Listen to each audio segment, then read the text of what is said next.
प्यारे बच्चों, आप सबका स्वागत है। आपका बहुत बहुत शुक्रिया आप आए। हम देखेंगे यहाँ से आज हम टॉपिक शुरू करने वाले हैं। आपने प्रीवियस लेक्चर में देखा होगा जहाँ हमने डिस्कस किया था कि हम काइनेटिक्स में पढ़ेंगे क्या। आज हम एजेंडा शुरू करने वाले हैं, जानने वाले हैं, सीखने वाले हैं। क्या सीखेंगे? वो एजेंडा हमारा है काइनेटिक्स को डिटेल्स जानने का। हमने इस टॉपिक को कुछ इस तरह डिज़ाइन किया है। बहुत सिंपल से डिजाइनिंग्स हैं। क्या क्या सीखेंगे, छोटे छोटे फॉर्मूले जानने की कोशिश करेंगे। हमने डिस्कस किया था पहले व्हाट इज काइनेमेटिक्स, तो उससे जानने से बेस्ट ऑप्शन होता है आप डिस्कस करेंगे व्हाट इज मैकेनिक्स। तो मैकेनिक्स को समझने का प्रयास करते हैं। हमने पहले भी लिखा था, वापस फिर से लिख रहा हूँ ताकि आपको समझे मैकेनिक्स का मतलब नहीं क्या जानना थे। मैकेनिक्स जनरली होता क्या है? मैकेनिक्स का मतलब होता है mathematical description of motion. Simple एक लाइन का मीनिंग होता है mechanics belongs to mathematical description, mathematical description of motion is simple is called mechanics. ये अगर आप एक लाइन का डेफिनेशन जानना चाहो, mathematical description of motion is called mechanics. इस मैकेनिक्स में जो एजेंडा हमारा फिक्स्ड हुआ था वो डिस्कशन का हुआ था। हम काइनेमेटिक्स के बारे में पढ़ेंगे। तो काइनेमेटिक्स में वो होता है जहां पर फोर्स कॉज नहीं होता है मोशन के लिए। तो यहाँ पे मैथमेटिकल डिस्क्रिप्शन ही हम पढ़ते हैं, बट यहाँ पे रूट कॉज फोर्स नहीं होता है। सिंपल आप इतना मान के चलेंगे। मैकेनिक्स का फर्स्ट पार्ट में जो हम डिस्कशन करने वाले थे वो टॉप था काइनेमेटिक्स, जिसमें हम डिस्कस कर रहे थे विदाउट कॉज ऑफ फोर्स, या इसको हम बोल सकते हैं कॉज ऑफ फोर्स, जो यहाँ हम डिस्कस नहीं करेंगे। इस मोशन के लिए फोर्स कॉज तो बिल्कुल नहीं होता है। किसके लिए? मैथमेटिकल डिस्क्रिप्शन ऑफ मोशन के लिए। तो यहाँ जो टॉपिक हम पढ़ेंगे, चलिए शुरू करते हैं। लाइन बाय लाइन, 1 to 1 देखने की कोशिश करते हैं क्या क्या दिया हुआ है। जो हम फर्स्ट टर्म पढ़ने वाले हैं उस टॉपिक का नाम है फ्रेम ऑफ रेफरेंस। उसका नाम क्या है बेटा जी? इस टॉपिक का नाम है फ्रेम ऑफ रेफरेंस। अच्छा, बहुत सारे के मन में क्वेश्चन होगा कि सर फ्रेम ऑफ रेफरेंस होता क्या है? करेक्ट, अगर मैं आसानी से बताऊं, फ्रेम ऑफ रेफरेंस वो पॉइंट होता है या वो जगह होता है जहां से किसी भी ऑब्जेक्ट के किसी भी एक्टिविटी को हम ऑब्जर्व करते हैं। जैसे मैं एक एग्जांपल के थ्रू इसको समझने की कोशिश करेंगे। इट इज द पॉइंट और पोजीशन। क्या होता है? इट इज द पॉइंट और position from which the activity of the object is observe. अगर आप इसको सिंपल से जानना चाहेंगे तो ये वो पॉइंट होता है जहां से किसी भी ऑब्जेक्ट की एक्टिविटी को हम ऑब्जर्व करते हैं। ठीक है, हम उसको समझने के लिए पहले हमने एक एग्जांपल लिखा। अगर ये आप देख रहे हो तो ये डायग्राम के थ्रू हम एक एग्जांपल से जानना चाहते हैं, एक मूविंग ट्रेन का एग्जांपल लेकर के। इसमें बहुत सारे डिस्कशन करेंगे, क्या क्या फेनोमेनन हो सकता है, कैसे कैसे डिस्कस करेंगे। बट फ्रेम ऑफ रेफरेंस का फंडामेंटल डेफिनेशन आपको पहले क्लियर होना चाहिए। क्या क्लियर आपने कहा? फर्स्ट डेफिनेशन था इट इज द पॉइंट और पोजिशन जहां से किसी ऑब्जेक्ट के स्टेटस को, जैसे रेस्ट में है, मोशन में है, ये बातें कहां से बता सकते हैं, उस पॉइंट को हम क्या बोलते हैं? फ्रेम ऑफ रेफरेंस बोलते हैं। क्लियर है? अरे हाँ ना तो बोल भाई, राइट। ये बातें हमको आनी चाहिए कि फ्रेम ऑफ रेफरेंस से हम किसी ऑब्जेक्ट के स्टेटस को जानना चाहते हैं। चलिए इसको एग्जांपल समझते हैं। लास्ट में इसका डेफिनेशन में लिखूंगा क्या होता है, बट पहले एग्जांपल समझते हैं। पहले आपको समझ में आ गई क्या होता है फ्रेम ऑफ रेफरेंस। अब देखो, मान लेते हैं ये ट्रेन है, आजकल इंडिया में चल रहा है, उसका नाम है वंदे भारत। करेक्ट, आप सबको पता है इस ट्रेन का नाम है वंदे भारत। और इसमें बैठे हुए कुछ लोग हैं, डायग्राम अलग है बट जान लेंगे। ये हमारा ट्रेन है, जो पर्सन बैठा हुआ है। करेक्ट है। अब देखो इसको हम कैसे ऑब्जर्व करेंगे, कैसे जानने की कोशिश करेंगे। ट्रेन स्टेशन से चलेगी, कुछ फेनोमेनन्स होगा। तो मान लीजिए हम कहाँ फिलहाल हैं, अपन क्या मान लेते हैं स्टेशन 1 पुणे। अपन पुणे से चलते हैं कोटा। एक बेस्ट ऑप्शन होता है कोटा, आपको पता होगा कोटा राजस्थान में है, या आप यहाँ से मुंबई जा सकते हैं। बट एज्यूम कर लो हम पुणे से कहाँ चलने वाले? कोटा चलने वाले, राइट। हमने क्या किया, यहाँ से अपना सामान पैक किया, सारा कुछ निकाला, ट्रेन में जाके रेडी हो गए बैठने के लिए, जानने के लिए। हमने सारा सिस्टम बिठाया, ट्रेन भी आने वाली थी और ट्रेन चलेगी। फ्यूचर में हम देखेंगे कैसा डिस्कशन होता है। तो हम सारा जो सिनारियो पढ़ने वाले हैं, यहाँ से जो सिनारियो होगा उसमें 4-5 कैरेक्टर डिफाइन करते हैं। कैरेक्टर मतलब क्या होता है? वो डेफिनेशन टर्म जो हमको दिख जाए कि भाई किसके रिस्पेक्ट में क्या हम पढ़ने वाले हैं, राइट ना। तो कैरेक्टर को पहले पहचानते हैं। पहले आप पहचान गए वंदे भारत ट्रेन है। नंबर 2, ये कैरेक्टर में बहुत सारे लोग हैं, हम भी कहीं एक होंगे, आप भी कहीं होंगे। एज्यूम कर लो कि ये इनसाइड ट्रेन है। ये आपको दिखा इनसाइड में बहुत सारे लोग हैं। उसमें से अपन 1-2 पर्सन को काउंट कर सकते, तीनों जो भी होगा रिस्पेक्ट में। मैं क्या करता हूँ, इस पर्सन को पकड़ लेता हूँ जो बड़ा भयानक से इंसान दिख रहा है, 1 इसको मान लेते हैं और इसको पर्सन 2 मान लेता हूँ। करेक्ट है। और इसी तरह एज्यूम कर लेंगे। ठीक है। अब सोचो धीरे धीरे ट्रेन रुकी थी प्लेटफॉर्म पे। अब उस पर क्या हुआ, लोगों का चढ़ना शुरू हुआ। हम भी चढ़ गए, लोग भी चढ़ गए, राइट। अब क्या हुआ है, हम एक पैरेलल स्लाइड ले लें ताकि हमको समझ में आ जाए हम क्या एक्सप्लेन करना चाहे साथ में। ये 3 पर्सन भी है, ठीक है। वो 3 पर्सन है, एक ग्रुप है जो कहीं और टूर पे जा रहे हैं, ये ग्रुप है। जैसे मान लो अगर आपका कॉलेज का ग्रुप है तो ग्रुप ए बोल सकते हैं, ठीक है। एक नया कैरेक्टर लेते हैं, ये एक सुंदर कन्या, आपको पता ही होगा, उसका ट्रेन छूट गया है। ये सुंदर कन्या बस लेट आई है, लेट है तो छूट गया। और ये चिंटू है, ये देख के तुमको लग रहा है कितना भयानक सा इंसान है। ये 4-5 कैरेक्टर पहले डिफाइन कर लेते हैं। ये तीनों पर्सन प्लेटफॉर्म पे है, आप इसको स्टेशन मान सकते हो। ये कहाँ पे है? पुणे स्टेशन के प्लेटफॉर्म पे है।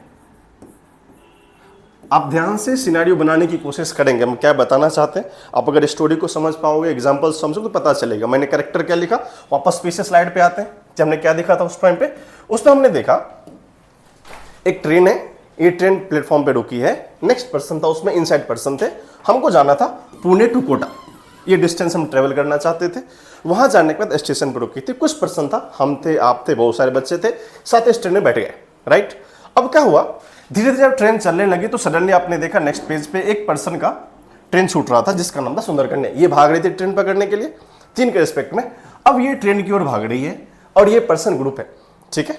और ग्रुप में ये एक चिंटू है जो स्टेशन पे हम लोग को बाय बोलने आए, इतना मान सकते हैं। क्या कहते हैं? बाय बोलने आए कि भाई जा रहे हो, अच्छे से ट्रूप मना के आना, ठीक है। अब क्या होगा, जब ट्रेन धीरे धीरे चलने लगी, अगर आप मोशन को ऑब्जर्व करोगे, ट्रेन हमारा धीरे धीरे चलने लगी तो कुछ कुछ इमोशंस होंगे या कंक्लूजन्स आएंगे मोशन का, उसको हम डिस्कस करने की कोशिश करेंगे। सबसे फर्स्ट कंक्लूजन, जो पर्सन यहाँ है, आप ग्रुप ए की बात कर सकते हो, ये एक सुंदर कन्या अलग कैटेगरी में आता है, ये चिंटू है। अपन 3 कैरेक्टर लेके चल रहे हैं। और लास्टली आपने देखा होगा, जो हम इनसाइड के ट्रेन की बात करते हैं, ग्रुप हम इसको मान लेते हैं जो इनसाइड ट्रेन, ठीक है। तो हम मोसा इस रेफरेंस में क्या क्या जानना चाहते हैं उसको हम देखेंगे, कोशिश करेंगे, ठीक है। अब देखो, मैं यहाँ से कुछ कंक्लूजन जानना चाहता हूँ, बस आप ध्यान देंगे, लिखने की कोशिश करेंगे नहीं, सीखेंगे पहले। फर्स्ट कंक्लूजन हम क्या जानना चाहते थे, पहले ये पर्सन हमने चिंटू को पकड़ा और उससे मैंने रेंडमली क्वेश्चन पूछ लिया, क्योंकि साइंस का मतलब ये नहीं कि सिर्फ सीख जाना, उसका मतलब होता है कि हम साइंस को एक एग्जाम्पल के थ्रू, क्वेश्चन के थ्रू, क्योंकि हम फिजिक्स को 2 तरीके से पढ़ते हैं। एक होता है कि थ्योरेटिकल वे होता है, ये डेफिनेशंस है, ये फॉर्मूला है, और दूसरा मेथड होता है कि सिचुएशन बेस्ड स्टडी होना चाहिए। आप अभी पढ़ रहे हो, क्या सिचुएशन क्रिएट हुआ है, हम उस सिचुएशन को जानने की कोशिश करेंगे, साइंस कैसे वर्क करता है, कैसे कोशिश करता है कि उसको डिफाइन करने का। अब देखो, ये जो पर्सन चिंटू था, हमने इसको 3 कंडीशन पूछे। अगर तुम भी देखोगे इस पर्सन को खुद की जगह क्या मानने का, चिंटू को, ये चिंटू को हमने 3 प्रश्न पूछे। इससे हमने क्या क्या प्रश्न पूछे, भाई जरा बताओ तुम मेरे को, तुमको लग रहा है जो ट्रेन में पर्सन है, जैसे ट्रेन की हम बात कर रहे थे, जो हमारा ट्रेन था, उस ट्रेन में जो भी पर्सन थे, वो ट्रेन तुम्हारे रिस्पेक्ट में जा रही है या रुकी हुई है। तो चिंटू का ऑब्जर्वेशन होगा, सर ये ट्रेन हमारे रिस्पेक्ट में जा रही है, मतलब वो मोशन कर रही है। बातें समझ में आया क्या? चिंटू का क्या लगा कि जो ट्रेन में पर्सन है, अगर वो प्लेटफॉर्म पे खड़ा है, जो आपने देखा था, उसके रिस्पेक्ट में ट्रेन का मोशन हो रहा है। फिर हमने उससे काउंटर क्वेश्चन पूछा, एक बात बताओ, तुम्हें क्या लगता है साथ में जो ग्रुप ए खड़ा था, जिसको हम डिस्कशन करने वाले थे, ग्रुप ए में, क्या ग्रुप ए तुम्हारे लिए किसमें था? जो तुम, अच्छा पीछे देख लो डायग्राम में वापस में, ग्रुप ए तुमने क्या ऑज्यूम किया ग्रुप ए के बारे में? हाँ, ये ग्रुप ए को चिंटू कैसा दिखाई देगा, प्लेटफॉर्म पे रुका है, तो बोलेगा, चिंटू का आंसर होगा, सर हमको लग रहा है कि ग्रुप ए मेरे को रेस्ट में दिख रहा है। ग्रुप ए मेरे को कैसे दिख रहा है? रेस्ट में दिख रहा है। फिर मैंने उससे पूछा, अच्छा तुम बताओ, जो सुंदर कन्या थी, एस के उसको आप मान सकते हैं, राइट है, वो किस फेनोमेनन में थी? या तो उसको रेस्ट में दिखाई दिया, मोशन दिखाई दिया, तो बोलेगा नहीं सर, मुझे ऐसा लग रहा था कि ये जो सुंदर कन्या है, ये मोशन में, आप इसके लिए कोई क्या पर्सन है, मोशन में है, तो मुझे ये ऑब्जर्वेशन हुआ कि सर ये जो है पर्सन, ये हमारा मोशन में होगा। ये मतलब चिंटू का एक जेन्युइन ऑब्जर्वेशन था, जो आप एज्यूम करने की कोशिश करोगे। उसने पहले किसको देखा? ट्रेन के पर्सन को देखा। ट्रेन के पर्सन किस में थे? रेस्ट में थे, तो रेस्ट माना गया। फिर इसने ग्रुप ए को देखा, जो कुछ लोग वेट कर रहे थे स्टेशन पे, वो उसको किस में देखा? रेस्ट में देखा। फिर हमने पूछा, भाई तुमको बताओ, सुंदर कन्या रेस्ट में दिखी कि मोशन में दिखी? तो क्या बोलेगा? सुंदर कन्या ट्रेन की ओर भाग रही थी, बिकॉज ट्रेन छूट रहा था, तो उसको किस मोशन में देखा। मैंने ये सिनेरियो ग्रुप ए वाले को दिया आप समझने के लिए, ध्यान से देखते चलेगा कंटिन्यू के साथ, राइट।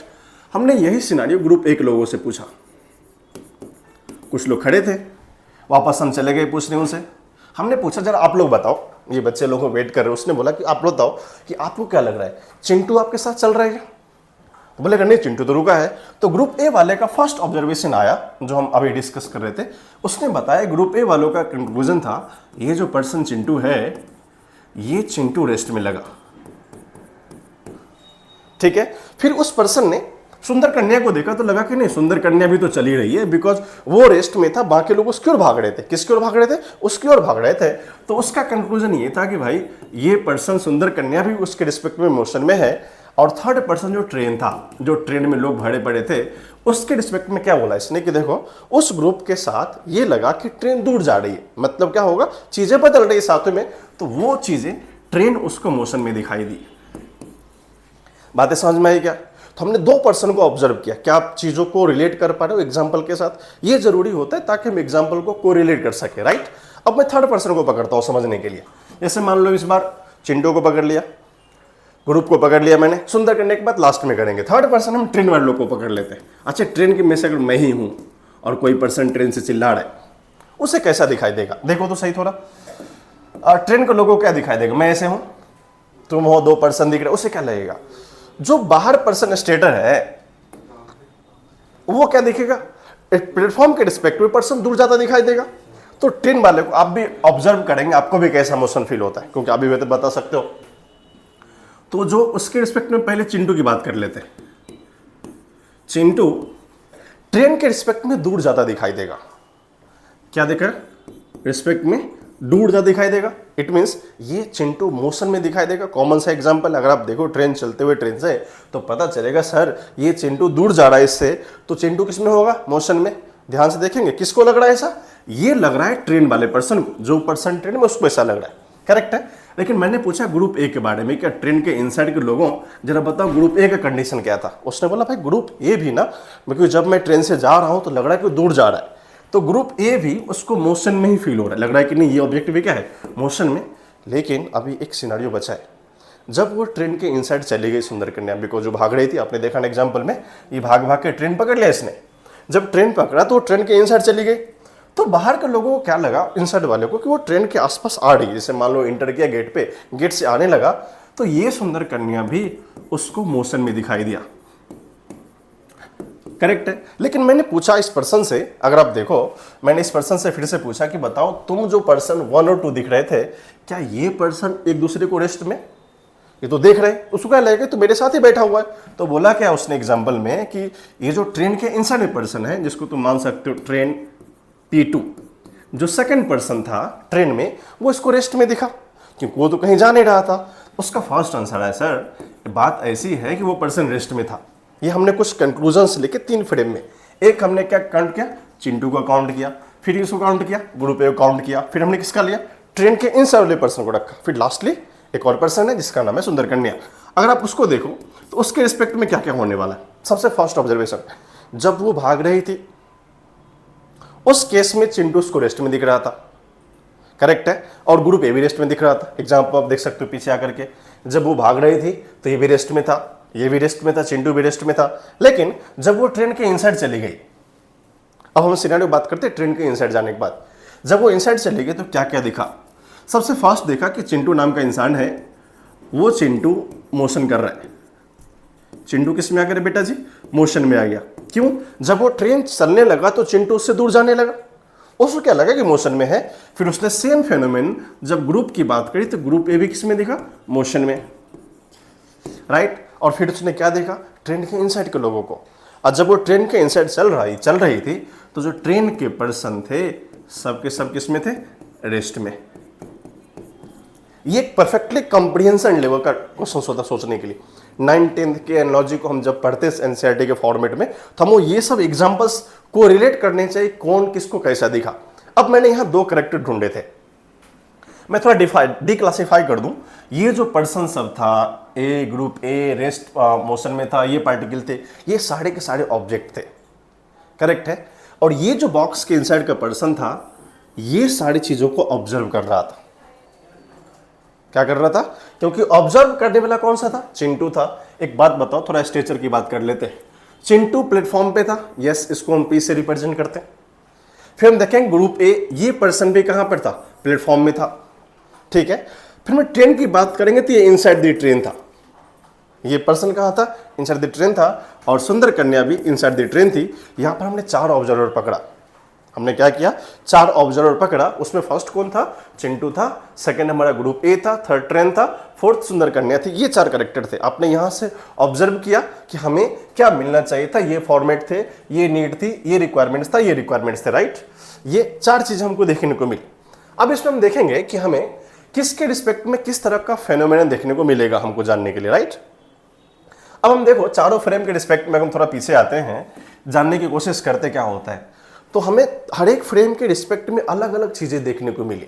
अगर फर्स्ट फ्रेम को देखो तो हमें लगा इस पर्सन को, जब मूविंग ट्रेन की बात डिस्कस हो रही थी तो पुणे से कोटा स्टार्टिंग पॉइंट पे ये पर्सन मोशन में दिखा, ये रेस्ट में दिखा, ये रेस्ट में दिखा, और ये वाला पर्सन का ऑब्जर्वेशन जो हमने कंक्लूजन लिखा है। अब ये जो फेनोमेनन है, तो ये रेफरेंस ऑफ पॉइंट क्या होता है या फ्रेम ऑफ रेफरेंस क्या होते हैं, इस टर्म को हम डिफाइन करने के लिए या डिफाइन करने के लिए मुझे क्या नीड होती है, इस एग्जांपल को समझना। तो क्या पहले पर्सन के लिए ये जो पर्सन था इसे हम बोलेंगे ऑब्जर्वर। ये क्या होता है बेटा, ऑब्जर्वर। ऑब्जर्वर वो होता है जो किसी भी एक्टिविटी को ऑब्जर्व करता है। सेकंड पर्सन ये भी ऑब्जर्वर होगा, ये भी होगा, ये भी होगा। और ये जो प्लेटफॉर्म था और ये ट्रेन था, इसे बोलते हैं पॉइंट और पोजीशन। और यही क्या होता है, फ्रेम ऑफ रेफरेंस होता है। आप इस फ्रेम को मतलब प्लेटफॉर्म से डिस्कस करेंगे फ्रेम ऑफ रेफरेंस को, तो मुझे किस तरह का ऑब्जर्वेशंस दिखा। सिमिलरली हमने ट्रेन से देखा तो किस तरह का ऑब्जर्वेशन दिखा, ये हमारा बेसिक्स फेनोमेनन थे। तो अगर हम इंक्लूसिव में इसको डिफाइन करना चाहें what is the frame of reference, तो एक लाइन का डेफिनेशन होता है, इट इज द पॉइंट और position from which the locations और the you can say about the motion is defined. Frame of reference वो पॉइंट होता है जहां से किसी ऑब्जेक्ट के मोशन या लोकेशन या पोजीशन को हम डिफाइन करते हैं, वो क्या हमारा होता है, फ्रेम रेफरेंस होते हैं। अब देखो यहां से हमने क्या, यहां से किसी ऑब्जेक्ट का स्टेटस डिफाइन किया, कौन रेस्ट में है, कौन मोशन में है। आप इस एनालॉजी से पता चलेगा सर एक फ्रेम के रिस्पेक्ट में कोई रेस्ट में है तो कोई दूसरे के में कौन है, मोशन में है। अब इस चीजों को जैसा जैसा फ्रेम होगा वैसा वैसा एनालॉजी आएगा, जो एग्जांपल हमको सिखाने को मिला था। और इसको ओवरऑल समराइज करना चाहेंगे तो उसका एक ही समरी होता है कि फ्रेम ऑफ रेफरेंस वो पॉइंट होता है जहां से आप किसी भी ऑब्जेक्ट की एक्टिविटी को ऑब्जर्व कर सकते हैं। आई होप आपको यहां तक की बातें अच्छे से क्लियर हो गई कि फ्रेम ऑफ रेफरेंस होता क्या है, राइट। अब हम लोग फ्रेम ऑफ रेफरेंस के बाद जो एक नया टर्मिनोलॉजी पढ़ने वाले हैं, उस टॉपिक का जो फर्स्ट एप्लीकेशन का नाम है रेस्ट और मोशन। आई होप हमने लास्ट जो वर्ड पढ़ा है फ्रेम ऑफ रेफरेंस, उसको आप अच्छे से देखेंगे, हमने सारी कहानी क्लियर कर दिया। अच्छा, रेस्ट मोशन 10th में भी पढ़ा होगा। बहुत लोग जो मोशन में नहीं उसे रेस्ट बोलते हैं, ऐसा डेफिनेशन नहीं होता, राइट ना। थोड़ा सा अच्छा डेफिनेशन करेंगे, हम आपको इस एग्जांपल से देखना चाहते हैं क्या होता है। रेस्ट का मतलब सिंपल मीनिंग, कोई भी पार्टिकुलर कोई ऑब्जेक्ट अगर समय के साथ अपना पोजीशन चेंज ना करे। जैसे मान लो मैं अभी तुमको लेक्चर पढ़ा रहा हूँ, राइट। अगर मैं यहीं पे स्टिक कर जाऊँ और रुका हूँ 10 सेकेंड के लिए, अगर ऑब्जेक्ट हमारा टाइम के साथ चेंज नहीं हो रहा, जैसे मान लो हमने क्या लिखा, the position does not change with respect to time, मतलब समय के साथ अगर किसी ऑब्जेक्ट का पोजीशन चेंज नहीं होता है उसे हम क्या बोलते हैं, रेस्ट बोलते हैं। तो जैसे मान लो t इक्वल टू 0, मतलब समय 0 पे अगर ये ऑरिजिन पे था और t equal to time t 10 second 5 second table से जो भी हो सकता है उस 7 में, अगर इस ऑब्जेक्ट का कोई पोजीशन चेंज नहीं हुआ तो हम क्या माना जाएगा, सर ये ऑब्जेक्ट लिटरली क्या है, रेस्ट में होता है। इसके कॉन्ट्रास्ट एक सिंपल सा एग्जांपल होता है, अगर तुम देखो तो वो एग्जांपल्स कैसा होता है, सर मोशन क्या होता है। मोशन में the position of particle change with time is called motion. अगर किसी पार्टिकल का पोजीशन समय के साथ बदल जाता है, अब जैसे मान लो एक कार था यहाँ पे रखा हुआ, ये इसका ऑरिजिन दिया है, हमने t इक्वल टू 0 लिया, एक्सिस ने कितना माना है, 0 है। लेकिन किसी समय बाद मान लो t इक्वल टू मैं 10 सेकेंड ले लेता हूँ, 10 सेकेंड बाद इसका पोजीशन मान लो x इक्वल टू 10 मीटर हो गया, तो लोकेशन भाई होता ना, पहले ऑरिजिन पे था वो 10 मीटर चला गया, तो मतलब इसका इनिशियल पोजीशन था, ये इसका फाइनल पोजीशन था। अगर इनिशियल पोजीशन में फाइनल पोजीशन का चेंज हुआ, इट मींस ये ऑब्जेक्ट किस में हो गया, मोशन में। तो ये हमें बताया सिंपल सा डेफिनेशन, सर रेस्ट का मतलब होता है जब भी कोई ऑब्जेक्ट अपना पोजीशन चेंज ना करे समय के साथ, वो क्या होता है, रेस्ट। और मोशन का मतलब होता है जब भी ऑब्जेक्ट अपना पोजीशन चेंज कर ले समय के साथ, वो क्या होता है, मोशन। इसी बातों को समझने के लिए हमने पीछे एग्जाम्पल को फिर से रिकैप किया। अब देखो किसके रेफरेंस की बात हो रही थी, क्या इसके रिस्पेक्ट में मोशन में था, ये रेस्ट में था, ये मोशन में था। वर्ड क्या जरूरी था, रेफरेंस। क्या ये जो ट्रेन था सुंदर कन्या के रिस्पेक्ट में ट्रेन रेस्ट में आ गया था, लेकिन इसके लिए मोशन में था। It means frame matter. Frame क्या करता है, फ्रेम मैटर करता है डिफाइन करने के लिए रेस्ट और मोशन को। तो जब भी अपन रेस्ट और मोशन को डिफाइन करेंगे तो उसमें हमें याद रखना पड़ेगा रेस्ट और मोशन डिफाइन होने के लिए क्या जरूरी है, वो मोशन और रेस्ट डायरेक्टली नहीं होता, और absolute rest absolute motion does not exist in universe. इतना बात आप मान के चलिएगा कि एब्सोल्यूट रेस्ट तो बिल्कुल नहीं होता है और एब्सोल्यूट मोशन भी नहीं होता है। वो चीज क्या रिलेटिव होती है, कैसे, आपको मैंने एग्जांपल पहले लिख के दिया है कि लास्ट एग्जांपल आपने देखा, कोई पर्सन किसी के रिस्पेक्ट में रेस्ट में है तो किसी के रिस्पेक्ट में मोशन में है। अगर वो एब्सोल्यूट होता तो हर किसी के रिस्पेक्ट में मोशन या रेस्ट में होना चाहिए था। इसलिए हमने इस पॉइंट को थोड़ा सा कंक्लूज किया। कैसे, आप अगर देखेंगे तो पता चलेगा, point of conclusion, the position of particle change with time is called motion, and second अगर चेंज नहीं करता तो रेस्ट में होता है। उसके कंक्लूजन को जानने के लिए मुझे फिर वापस आना पड़ेगा इस कंडीशन पे। बातें समझ में यहां तक आ गई, रेस्ट और मोशन क्या होता है। अब एक एग्जांपल को थोड़ा सा जान लेते हैं और अच्छे से। मान लो हमने पोजीशन की डिस्कस किया, पोजीशन मतलब क्या होता था, टाइम क्या होता था। एक पोजीशन का मतलब होता है एक्स डिपेंडेंट वैल्यू, जैसे एक्स एक्सिस की बात करते हैं, एक्स इक्वल टू 0 है, ये कोऑर्डिनेट सिस्टम होते हैं, 1 होता है, 2 होता है, 3 होता है, ये लोकेशंस ऑफ पॉइंट्स होते हैं। और सिमिलरली इसके रिस्पेक्ट में हम टाइम की बात करेंगे तो टाइम हमारा 0 होता है, फिर हम अगर टाइम 1 की बात करेंगे, 2 की बात करेंगे, 3, ऐसा कुछ एज्यूम कर लेते हैं। तो बेसिक कोऑर्डिनेट एक्सिस हमें क्या सिखाती है, अगर मान लो ये एक्स एक्सिस है और ये कोई पर्सन है जो मूविंग करता है, चेंज करता है पोजीशन के साथ साथ में, तो ये हमारा एक्स इक्वल टू 0 था, इसने समय भी कुछ सही रखा था। कुछ समय बाद ये पर्सन यहाँ पहुँच गया, एक्स इक्वल टू 1 मीटर है, टी इक्वल टू 1 सेकेंड उसने लिया है। कुछ समय बाद ये थर्ड पर्सन यहाँ पहुँच गया जिसको डिस्कस किया गया, टी इक्वल टू 2 सेकेंड है, एक्स भी 2 मीटर हो गया। क्या ये पर्सन टाइम टू टाइम इसका पोजीशन चेंज हो रहा है? ये एक एग्जांपल किसका था, जब भी कोऑर्डिनेट में शिफ्टिंग होती है। और कोऑर्डिनेट में आप बेसिक याद रखेंगे, जो फंडामेंटल कोऑर्डिनेट होता है वो आपको आना चाहिए, जो आपको पहले पढ़ाया गया होगा। This fundamental belongs to X axis होता है, ये हमारा वाई होता है, ये हमारा जेड होता है, और इस साइड के बिसाइड द एक्सिस को हम क्या बोलते हैं, ये वाई डैश है, ये हमारा एक्स डैश है, और X dash belongs to negative axis और वाई डैश होता है नेगेटिव वाई एक्सिस। इसके फॉर्म को हम पढ़ते हैं वहां के बारे में जानने के बाद। अगर इनको हम एक समराइज कर दो पॉइंट को, तो ये बताया जाता है कि रेस्ट और मोशन दो टर्म थे जो हमने देखा भी यहाँ पे नेक्स्ट एनालॉजी में, कि रेस्ट और मोशन जब ऑब्जेक्ट में चेंज करता है। और एक बात बहुत इंपॉर्टेंट लिखी है, ये डिफाइन होता है with respect to frame of reference. आप कभी भी रेस्ट और मोशन को फ्रेम ऑफ रेफरेंस के साथ डिफाइन करोगे, उसके अलावा आप डिफाइन करना चाहो तो नहीं कर सकते हो। क्लियर है यहाँ तक बातें क्या? अब हम उसको डिफाइन करने के साथ साथ इस चीज को एग्जांपल के थ्रू जानने की कोशिश करते हैं। एक एग्जांपल क्या होता है, जैसे हमने एक एग्जांपल यहाँ से लिया, आप उसको पढ़ोगे। जैसे मान लो stable identify the positions, 3-4 example लिखे हैं। वॉकिंग लिखा है, स्लीपिंग लिखा है, डांसिंग लिखा है, प्लेइंग लिखा है, स्टैंडिंग लिखा है, स्टैचू लिखा है, बॉल थ्रोइंग लिखा है, एंड साइकिलिंग लिखा है। इतने सारे एग्जांपल लिखे हैं, बहुत आसान एग्जांपल है, तुम लोग खुद कर लोगे, थोड़ा बता दो, कोई बड़ी बात नहीं। मोशन वॉकिंग मतलब अपन चेंज करें पोजीशंस, उसमें दिखेगा अपने को। एंड डांसिंग लोकेशन चेंज होते हैं, प्लेइंग में भी चेंज होता है, बॉल थ्रोइंग में भी होता है, साइकिलिंग में भी होता है। ये सब मतलब फंडामेंटल एग्जांपल्स है, इवेंचुअली क्लास 5-6 के बच्चों को भी आना चाहिए। जो एग्जांपल आपको बताया हूँ कि रेस्ट में क्या होता है, मोशन का मतलब क्या होता है, इसमें आप देखोगे वॉकिंग में पोजीशन चेंज होता है, सिंपल सी बात है। फिर पढ़ेंगे डांसिंग, डांसिंग में भी चेंज होता है, प्लेइंग में भी चेंज होता है, बॉल थ्रोइंग करते उसमें भी चेंज होता है। बिकॉज बॉल थ्रो करने के साथ साथ मुझे लोकेशन का पता चलता है कहाँ हम चेंज हो रही है, पोजीशन चेंज हो रहा है। और साइकिलिंग में ऑलरेडी बाइसिकल या साइकिल जो यूज करते हैं राइट में। और लास्ट दो लिखा है स्लीपिंग, एक ही जगह सोए पड़े हैं। जैसे मान लो एक चिंटू है, ऐसा ही सोया पड़ा है लाइक दैट बेड पे ही, उसका कोई पोजीशन चेंज हो रहा है। सो रात को सोया था, सुबह वहीं मिला है, करेक्ट ना? टाइम के साथ रात को मान लो ये सो गया था 10 बजे और सुबह उठा है 6 AM को, क्या वहीं पे था? इसका मतलब इसका पोजीशन चेंज नहीं हुआ है। ये किस में होगा? रेस्ट में हो जाएगा। फिर स्टैंडिंग, जैसे मैं खड़ा हूँ यहाँ पे, एक पर्सन है, अभी टी इक्वल टू मान लो 6 PM को खड़ा था, 1 घंटे बाद या 40 मिनट बाद 6:40 को भी वहीं खड़ा है वो। अगर लोकेशन चेंज नहीं हुआ, इसका मतलब किस में आ जाएगा वो? 1 सेकेंड किस में आ जाएगा? रेस्ट में आ जाएंगे। लास्टली स्टैचू, ये बचपन के स्टोरी तुमने सीखा होगा। स्टैचू मतलब बस ऐसे खड़ा होना, हिलना नहीं होता, राइट है? स्टैचू मतलब सर्कमस्टांस जो भी हो, जैसा हो एज इट इज दिखना चाहिए, चेंज नहीं होना चाहिए। This is the fundamental example of rest and motion. I hope इसमें कुछ बड़ी बात नहीं थी, आप क्लियर कर लेंगे उसको। एक एग्जांपल हमने लिखा है, थोड़ा सा कॉन्सेप्ट से जो क्वेश्चन है, ठीक है? क्वेश्चन कैसा है कि एक एग्जांपल बताओ जहां ऑब्जेक्ट रेस्ट में भी है और मोशन में भी है, राइट ना? अच्छा, ऐसा कौन सा एग्जांपल हो सकता है जो रेस्ट मोशन में? तो हमने एक डायग्राम दिया, आपको समझने दिया, थोड़ा हिंट भी दिया बनाने के लिए। हिंट समझते हो क्या आप? कैसे अब क्या देखने को मिलेगा आपको? मैंने जितने एग्जांपल्स बताए, जितना हमने एनालॉजी बताया, आप उसी के कॉन्टेक्स्ट में यूज करेंगे। जो हमने बताया ना उसी में सोचने वाली कहानी है, ठीक है। स्क्रीन पॉज कीजिएगा और सोच करके आंसर बताइएगा, तो फिर देखने को बेहतर लगेगा हमको कि आपको आंसर पता है कि नहीं, आप चीज़ों को करेक्ट कर पाए, जोड़ पाए कि नहीं, यही बात हम डिस्कस करेंगे। देखो इसने बताया कि भाई एक ऐसा एग्जाम्पल बताओ जिस एग्जाम्पल में ऑब्जेक्ट रेस्ट में भी हो और ऑब्जेक्ट मोशन में भी हो।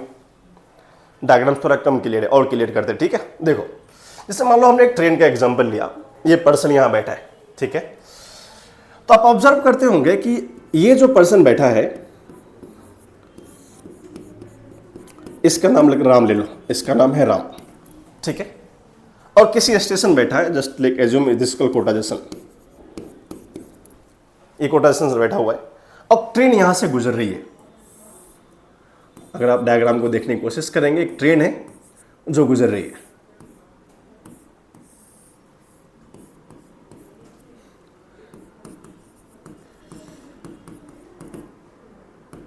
राइट, एक ट्रेन यहां से गुजर रही है।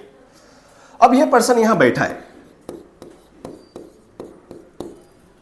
ये जो पर्सन है इनसाइड द ट्रेन में, अगर कोई पर्सन यहां से इसको देख रहा होगा, फिर से ध्यान से देखें, ऑब्जर्वेशन की बात कर रहा है, और जो वर्ड वापस आ जाएगा फ्रेम ऑफ रेफरेंस FOR, हम किसकी बात करेंगे, इनसाइड द ट्रेन। एक पर्सन है इनसाइड द ट्रेन, उसका नाम रख लेते A। उसे कैसे फीलिंग आएगी, उसे लगेगा भाई मैं तो जा रहा हूं, बट उसे ऐसा तुम भी ऑब्जर्व करते होगे, तुम्हें क्या लगता है, जैसे तुमने कभी देखा होगा ना कि तुम ट्रेन से जा रहे हो, तुम्हें लग रहा है पेड़ पौधे भागे जा रहे हैं, घर भागा जा रहा है, करेक्ट है, सामने कोई वही भागा जा रहा है, बट रियलिटी में ऐसा होता है क्या, नहीं, ऐसा नहीं होता है। रियलिटी में हम जा रहे होते बट हमें क्या दिखता है, सामने वाला जा रहा है, ऐसा होता है, करेक्ट ना, आप भी ऑब्जर्व करते होंगे। हम वही कहानी को जानने की कोशिश करते हैं। तो हमने फ्रेम ऑफ रेफरेंस क्रिएट किया, जो ट्रेन के देखा तो ट्रेन के रिस्पेक्ट में क्या लगा, जो ए पर्सन था उसको ऐसी फीलिंग आई जो राम बैठा है कहां पे, कोटा जंक्शन पे, वो पर्सन मोशन में है। ये इसका फर्स्ट कंक्लूजन था, जो राम बैठा वो किस में, मोशन में। लेकिन हमने फ्रेम थोड़ा सा अलग किया, एक नए पर्सन को बिठाया जो ट्रेन पे यहां पे चाय बैठ रहा था, उसका नाम था बबलू। बबलू ले ले एग्जांपल, बबलू अच्छा है, या बाबू ले लो, बाबू थोड़ा अच्छा लगता है। बाबू एक एग्जांपल है जो चाय बेचने, टी सेलर, चाय बेचने वाला है, वो देख रहा था।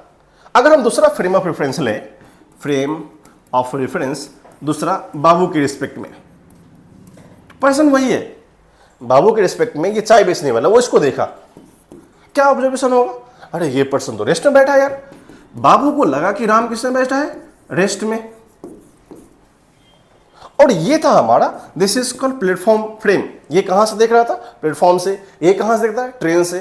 तो बातें समझ में आई, सर एक ऐसा एग्जांपल है, ये पर्सन जो बैठा तुमको दिख रहा है कि ट्रेन के रिस्पेक्ट में ये रेस्ट मोशन में दिखा, at the same respect of चाय बेचने वाला बाबू जो है उसको किसमें देखा, रेस्ट में देखा।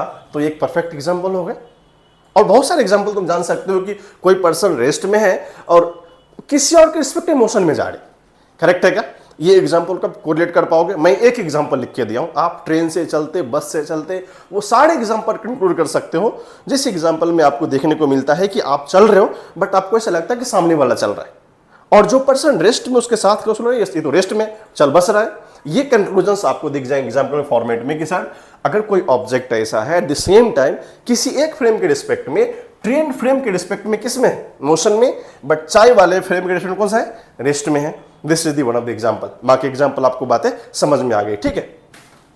आज के टॉपिक में जो हमने देखा, लिटरली आप इस टॉपिक को एक बार हम क्विकली रिकैप कर लें, क्या क्या हमने पढ़ा यहां पे। आज हमने सबसे पहले स्टडी किया जो टॉपिक्स था, फ्रेम ऑफ रेफरेंस को हमने देखा, उस एग्जांपल को हमने समझने की कोशिश करी, एग्जांपल में कैसे डिफाइन होता है, कैसे नीड की जाती है। फिर हमने सेकंड एग्जांपल देखा, और सेकंड एग्जांपल थे ये पर्सन को आइडेंटिफाई करना, और इसको हमने कंक्लूजन फॉर्मेट में लिखा कि कौन पर्सन किस फॉर्मेट से डिफाइन हो रहा था, जिसमें हमने 4-5 कैरेक्टर्स लिए थे।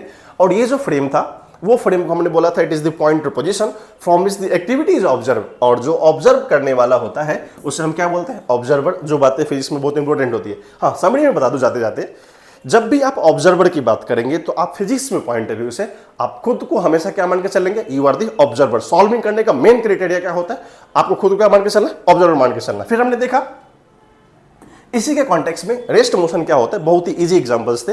रेस्ट मोशन में हमने कोऑर्डिनेट एक्सिस को डिफाइन किया, रेस्ट में कैसे डिफाइन होते हैं, मोशन में कैसा होता है, और हमने छोटा सा एग्जांपल सा डिस्कस किया कि हाँ मोशंस को जानने के लिए मुझे एक्सिस ऑफ कोऑर्डिनेट जानने पड़ेंगे। फिलहाल हमने एक्स का एग्जांपल दिया, वाई भी हो सकता था, जेड भी हो सकता था, जो 1D मोशन के एग्जांपल में आ सकते थे। फिर लास्टली हमने जो कंक्लूजन पढ़ा कि जब भी रेस्ट मोशन को डिफाइन कर सकते हैं, उस मोशन को डिफाइन करने के लिए मुझे फ्रेम ऑफ रेफरेंस की बहुत जल्दी नीड होती है। इसके बिना आप कुछ भी डिफाइन नहीं कर सकते, और इसमें आप चाहो तो ऐड कर लो, no absolute motion, no absolute rest exist, all are relative terms. तो जब आप मान सकते हैं rest and motion are relative terms, यहां पर मतलब सिंपल कंक्लूजन मान सकते हो, are relative term, relative term, न कि एब्सोल्यूट रेस्ट होता है, ना ही एब्सोल्यूट मोशन होता है। सिंपल सा एनालॉजी होता है। फिर हमने लास्टली देखा, छोटा सा एग्जांपल देखा, जैसे बच्चों वाला क्वेश्चन है भाई, इसमें कुछ नया नहीं किया मैंने, आसान सा एग्जांपल था, कौन सा रेस्ट है कौन सा मोशन है, and follow by deepest example, जो कंक्लूजन हमारा था पॉइंट में कि हम किसी फ्रेम के रिस्पेक्ट में एट द सिंगल टाइम हम जान सकते हैं कि भाई कोई object at the same time किसी एक फ्रेम के रिस्पेक्ट में रेस्ट रहेगा, दूसरे फ्रेम के रिस्पेक्ट में मोशन में रहेगा। ठीक है, आज का ये हमारा जो सेशन था वो ऑलमोस्ट डिवोटेड था fundamentals of frame of reference and secondary about rest and motion. ठीक है, तब तक के लिए थैंक यू वेरी मच।